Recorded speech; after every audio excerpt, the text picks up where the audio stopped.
Welcome to the Rim Break Rodeo. We hope this video helps.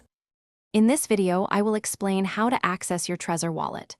First, connect your Trezor device to your computer using the provided USB cable. Then, open your web browser and go to the official Trezor Suite website.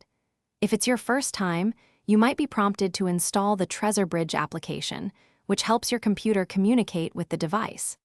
This initial setup is crucial for secure access.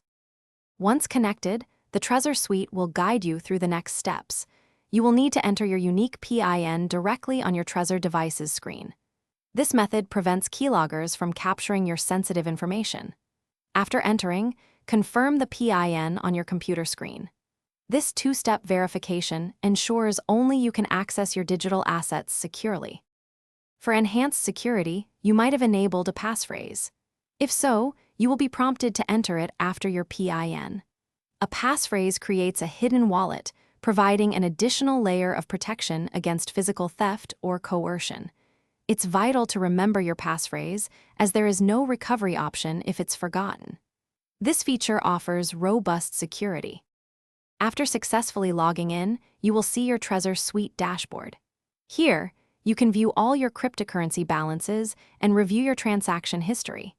You can also securely send and receive various digital assets. When sending funds, always double-check the recipient's address on your Trezor device before confirming the transaction. This ensures your assets go to the correct destination. Thanks for watching. Consider subscribing if we helped you.